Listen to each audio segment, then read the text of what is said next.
Bismillahirrahmanirrahim. Doing this linear equation class 20 chapter number 3 start with देखिए बस इतना सा सबसे पहले linear equation चीन मैं तहाँ समझिए linear equation in one variable linear equation चिन्ह जर बना आपका जो भी जैसे कि कोई भी अलजेब्रिक फॉर्म होगा इक्वेशन होगा ax प्लस b होगा फॉर एग्जांपल ये इक्वल होगा 0 तो इस इक्वेशन को कहा जाता है linear equation in one variable. क्योंकि यहाँ पे आप देखेंगे इस लीनियर इक्वेशन क्या होता है जो जिसका मैक्सिमम पावर क्या होता है 1 होता है। जैसे कि यहाँ पे x है वेरिएबल की मैक्सिमम पावर क्या होता है variable maximum power will be 1। जैसे कि यहाँ पे मैक्सिमम पावर अगर इसको डिग्री भी बोल सकते हैं आप। यहाँ पे वेरिएबल जे x इसका जो मैक्सिमम पावर क्या है इसमें 1 है ना, चामंदा का तो 1 इंदे तो ये क्या है वेरिएबल की मैक्सिमम पावर अगर 1 होगा तो आप कहेंगे उसको लीनियर इक्वेशन, ठीक। और यहाँ पे वेरिएबल कितना है ये x क्या है आपका वेरिएबल और a एंड b आपका क्या है कोएफिशिएंट, ठीक। अब वेरिएबल क्या है कोएफिशिएंट क्या है उसको कांस्टेंट भी कहा जा सकता है कांस्टेंट, ठीक। और a और b जो होता है आपका ये रियल होता है रियल नंबर, ये होता है एक नंबर होता है, ठीक। a न b यानी चीज नंबर चाहिए कोई भी नंबर हो सकता है। सपोज कर लो 2x प्लस 4, ठीक। a एंड b आपका क्या है नंबर है कोई रियल नंबर है और जो x है ये आपका क्या है वेरिएबल है। वेरिएबल का मतलब है इसको आप निकाल सकते हो कुछ भी हो सकता है वेरिएबल। बाद में जब इसका फाइंड आउट करेंगे ना, जैसे कि इसको फाइंड आउट करेंगे 2x इक्वल टू -4 और x equal to -2 that means आपको वेरिएबल क्या आ गया -2। अगर -2 यहाँ पर पुट करेंगे तो ये क्या हो जाएगा 0 के बराबर आ जाएगा। तो ये क्या हुआ -2 क्या है आपका वेरिएबल की सोल्यूशन आ गया। तो ठीक यहाँ पे वन वेरिएबल मैंने इसलिए कहा क्योंकि आपका जो वेरिएबल है वो 1 है, ठीक। तो ये आपका है linear equation in one variable में इस फॉर्म में लिखा जाता है ax plus b where x is your variable and a and b is your coefficient, ठीक। और a और b क्या आपका रियल नंबर होता है। ये हो गया linear equation in one variable. अब हम लिखेंगे linear equation in two variable में किस तरह से लिखा जाता है हम देखेंगे। आपका जो ये है क्या कहता है क्लास 10 जो लीनियर इक्वेशन है ना चैप्टर नंबर 3 तो इसका स्टार्टिंग होता है linear equation with two variable से। लीनियर इक्वेशन आप लिख सकते हो पैर of linear equation in two variable. Linear equation of two variable यहाँ लिख सकते हो आप पैर of linear equation of two variable. अब देखो यहाँ पे पहले आता है पैर। पैर का मतलब क्या होता है पैर का मतलब होता है जोड़ा। जैसे कि यहाँ पे एक लाइन है तो उसका पैर क्या है दूसरा लाइन भी होगा जो कहा जाता है पैर। अब यहाँ आता है लीनियर इक्वेशन। लीनियर इक्वेशन हमें पता है, ठीक। ऑफ टू वेरिएबल पहले हमने जाना था कि वन वेरिएबल कैसा होता है किस फॉर्म में। तो वन वेरिएबल किस फॉर्म में थे वन वेरिएबल होते हैं ax प्लस b फॉर्म में होते हैं ना। अब यहाँ पे आ रहा है टू वेरिएबल आ रहा है तो हम इसको कैसे लिख सकते हैं ax plus by plus c equal to 0 और क्या लिख सकते हैं ax1 प्लस by1 लिखो इसको और ax2 plus by2 plus c2 equal to 0। देखो यहाँ पे अच्छी तरह से यहाँ पे आपका आ रहा है two variable, one variable is x1 and second variable is y1। यहाँ पे भी आपका टू वेरिएबल आ रहे हैं, one variable is x2 and second variable is y2। ठीक, और जो आपका a और b ये क्या होना चाहिए, a और and b does not equal to 0 होना चाहिए। अगर ये 0 होगा तो 0 एंड मल्टीप्लाई बाय एनीथिंग 0, अगर ये भी 0 होगा तो 0 मल्टीप्लाई बाय एनीथिंग 0, तो ये 0 ये भी 0 होगा तो आपका टू वेरिएबल खत्म हो जाएगा। इसलिए a और b 0 नहीं होना चाहिए। डस नॉट इक्वल टू 0 का मतलब क्या है, 0 के बगैर कोई भी हो सकता है लेकिन 0 नहीं होना चाहिए। ठीक, ये आपका फर्स्ट है एंड ये आपका सेकंड है। अब क्या लिखेंगे इसका डेफिनेशन, अगर लिखेंगे तो definition equation which is in the form of ax plus by plus c equal to 0, where x and y are variable and a, b, c are real number। ठीक, and a, b does not equal to 0। क्या लिखा, कोई भी equation हो जो इस form में हो और x और y क्या है, वेरिएबल है, और a b c क्या है, रियल नंबर है, और a एंड b क्या डस नॉट इक्वल टू 0 होना चाहिए, तो उसको क्या कहा जाता है, आर्कालिट क्या कहा जाता है इसको, linear equation of two variable. क्या कहा जाता है, linear equation of two variable, क्योंकि यहाँ पर वेरिएबल कितना है, 2 है, यहाँ पे 1 है, यहाँ पे 1 है, 2, उसको क्या कहा जाता है, linear equation in two variable where a, b and c are real number. ठीक, अब यहाँ पे ये तो हो गए पैर, यहाँ पे मैंने डेफिनेशन लिखा है सिर्फ linear equation in two variable का। ठीक, और ये है पैर ऑफ लीनियर इक्वेशन। अब ये समझ आ गया।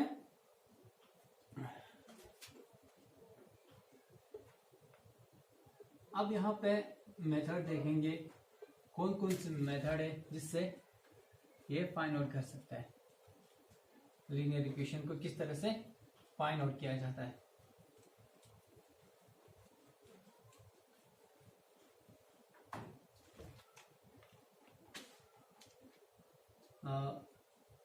Method to find the linear equation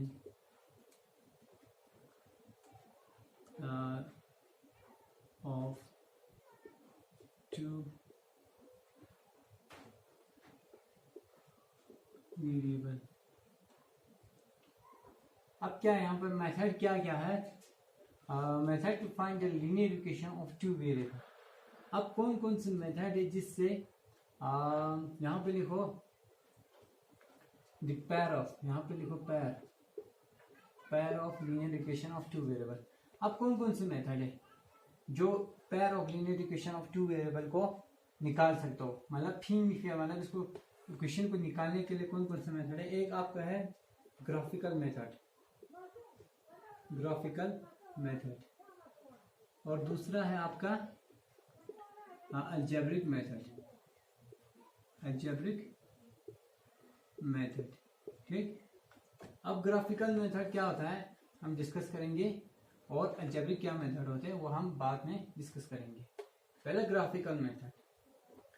अब ग्राफिकल मेथड क्या होता है, फॉर एग्जांपल इसका जो है ना 3 कंडीशन है, कितना कंडीशन है, 3 कंडीशन है, विच हैज 3 कंडीशन। अब पहला कंडीशन क्या है, मान लो कि आपके पास दो पैर ऑफ लीनियर इक्वेशन है, जैसे कि यहाँ पे ax1 plus by1 plus c1 equal to 0। ये जनरल फॉर्म हो गया of linear equation, of two pair of linear equation का। अब दूसरा पैर की बात करें तो ax2 plus by2 plus c2 equal to 0। ये आपके पास क्या हो गया, पैर of linear equation of two variable, that's 1 and second. ठीक, ये आपका जनरल फॉर्म है। अब क्या करेंगे, यहाँ पे सबसे पहले a1 upon a2 equal to b1 upon b2 लिखेंगे। ठीक, क्या लिखा मैंने, a1 upon a2 equal to b1 upon b2 लिखा। ठीक, अब देखेंगे जस्टर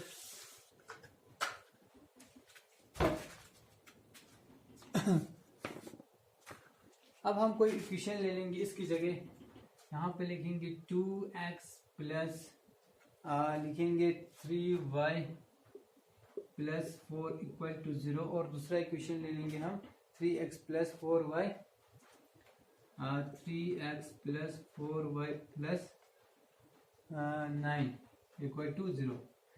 मैंने कुछ नहीं किया, यहाँ पे क्या किया, ये x1 है, ये x2 है, ये y1 है, ये y2 है।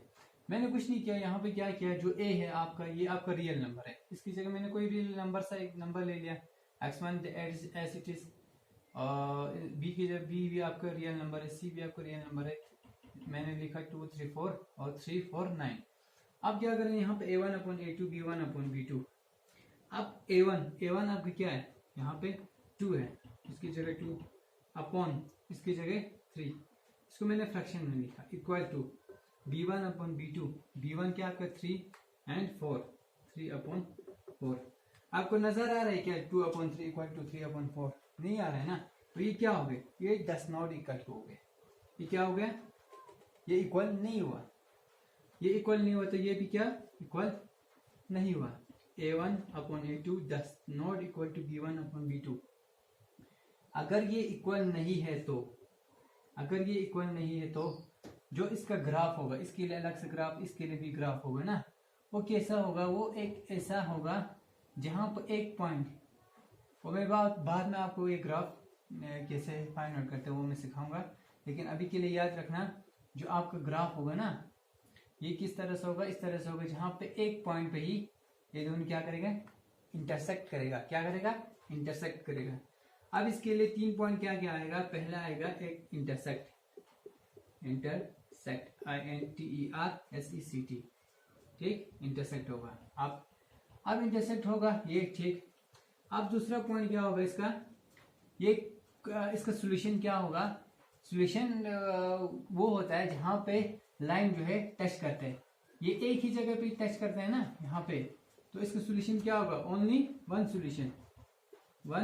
सॉल्यूशन, ठीक।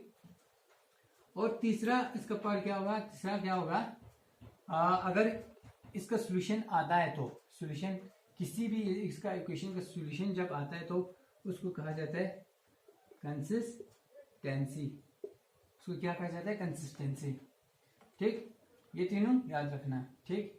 ये हो गया a1 does not equal to b1 की तीनों कंडीशन, ये 3 कंडीशन, ठीक। एक हो गया इंटरसेक्ट, क्योंकि ये इंटरसेक्ट करते हैं एक दूसरे को, और इसका सॉल्यूशन क्या होगा 1, क्योंकि एक ही पॉइंट पे टच करते थे एक सॉल्यूशन आएगा, और जब सॉल्यूशन आता है तो उसको कहा जाता है कंसिस्टेंसी। अब ये हो गया फर्स्ट पार्ट। अब क्या करेंगे हम, अभी ग्राफिकल मेथड चल रहा है, हाँ? ये अलजेब्रिक मेथड हम बाद में समझाएंगे। इसका हो गया 3 कंडीशन था ना, पहला कंडीशन ये है, ठीक, ये this is your first condition, जब a1 does not equal to b1 upon b2, a1 upon a2 does not equal to b1 upon b2। अब आता है इसका सेकंड कंडीशन क्या है,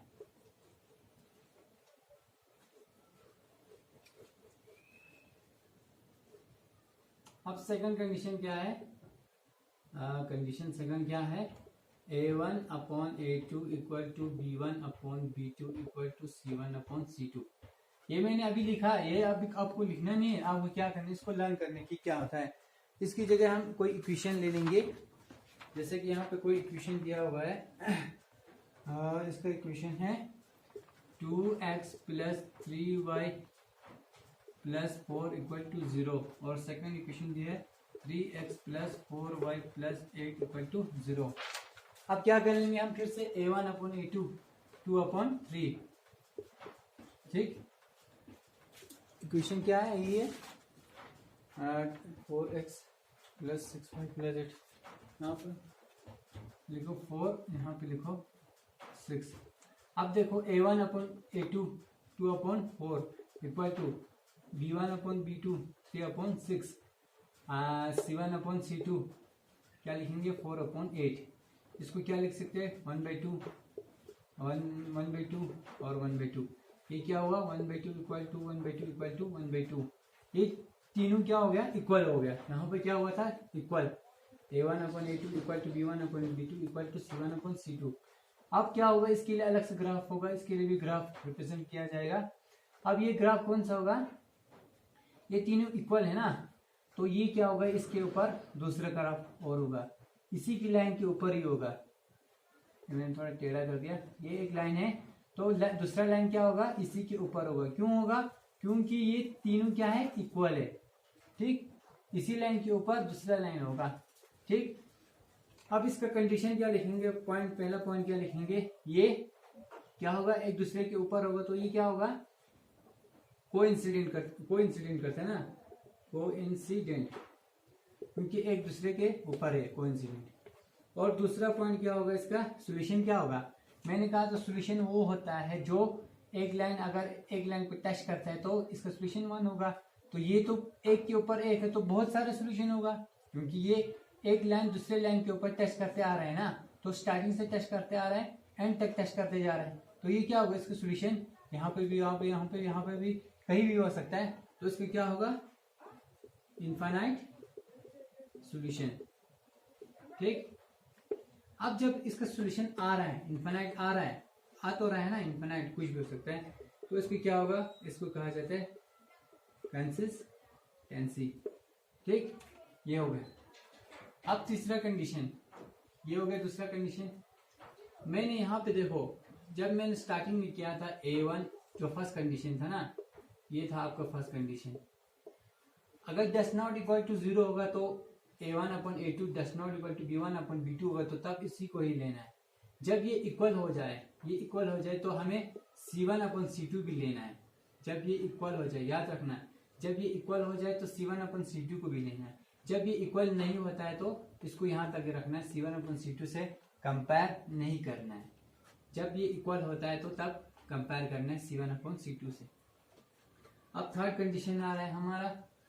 थर्ड कंडीशन क्या होता है, थर्ड कंडीशन के लिए हमने कोई भी इक्वेशन ले लेना है। अब इस इक्वेशन को ले लेंगे हम, इक्वेशन है आपके पास, थर्ड कंडीशन है ना, 2x plus 3y plus 4 equal to 0, और आपके पास है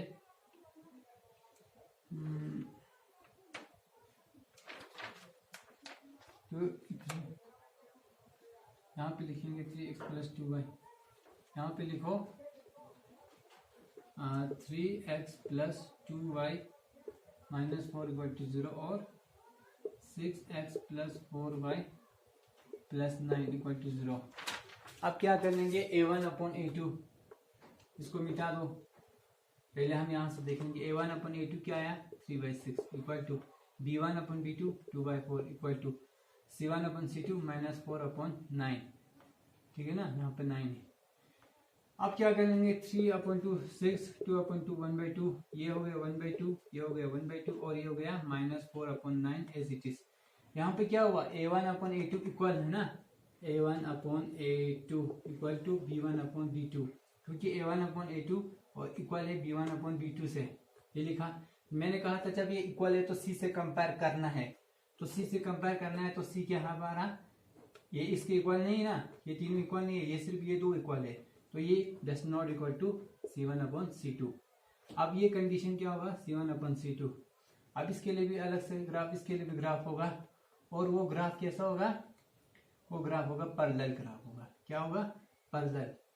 तो हमारा पॉइंट पहला आ गया पैरेलल। अब मैंने कहा था सॉल्यूशन की बात, सॉल्यूशन यहाँ पे आएगा क्या, अब यहाँ पे देखो ये हो गया दोनों इक्वल और ये इक्वल नहीं हुआ, तो सी क्या होगा, does not equal to C1/C2।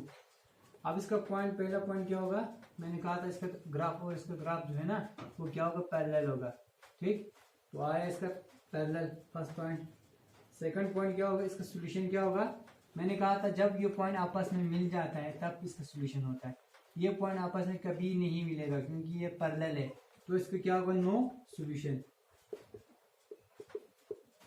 अगर सॉल्यूशन ही नहीं तो उसको क्या कहा जाएगा, इनकंसिस्टेंसी। ठीक, अगर सॉल्यूशन होगा तो कंसिस्टेंसी, अगर सॉल्यूशन नहीं होगा तो इनकंसिस्टेंसी। ये पॉइंट याद रखना ग्राफिकल मेथड का। तो हम ग्राफिकल मेथड के ऊपर जो है ना कल क्वेश्चन करेंगे, किस तरह से ग्राफिकल मेथड में किस तरह से पॉइंट को रिप्रेजेंट किया जाता है वो हम देखेंगे। तो अभी के लिए इतना याद रखना, आपके पास ग्राफिकल मेथड में 3 पॉइंट है। एक बार फिर से रिवीजन करेंगे, आपको रिवाइज होगा। आपके पास 3 कंडीशन था। कंडीशन पहला क्या था, A1 does not equal to A2। ठीक, जैसे आपके पास पहला कंडीशन क्या था, आपके पास 3 कंडीशन है ना ग्राफिकल मेथड का, 3 कंडीशन ऑफ ग्राफिकल मेथड। अब पहला कंडीशन क्या था, A1/A2 does not equal to B1/B2। ठीक, और आपके पास अगर ये आए तो क्या होता है, आपका पहला पॉइंट ये होगा इंटरसेक्शन, और इसका दूसरा पॉइंट होगा क्या होगा, इंटरसेक्शन होगा, और 1 सॉल्यूशन होगा, और क्या होगा, कंसिस्टेंसी। ये हो गया।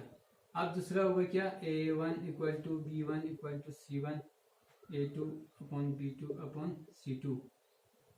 ठीक, अब ये होगा तो उसमें पॉइंट ये क्या होगा, आपके पास क्या क्या पॉइंट होगा, एक तो होगा आपके पास कोइंसिडेंट, और दूसरा पॉइंट क्या होगा आपके पास, इनफाइनाइट सॉल्यूशन, और तीसरा पॉइंट आपके पास क्या होगा, कंसिस्टेंस। आपके पास अब आएगा थर्ड। जब थर्ड में क्या होता है आपके पास, A1/A2 equal to B1/B2 does not equal to C1/C2। इसमें क्या होता है आपके पास, पहला पैरेलल होगा, पहला पॉइंट। दूसरा पॉइंट क्या होता है आपके पास, इसमें नो सॉल्यूशन, क्योंकि सॉल्यूशन नहीं होगा, पैरेलल होगा तो। और तीसरा पॉइंट क्या होगा आपके पास, इनकंसिस्टेंसी। ठीक, ये याद रखना। अब क्या करेंगे, हम कल क्वेश्चन करेंगे ग्राफिकल मेथड पे, इस तरह से क्वेश्चन को फाइंड आउट किया जाता है और किस तरह से ग्राफ में रिप्रेजेंट किया जाता है इसको। Thank you very much.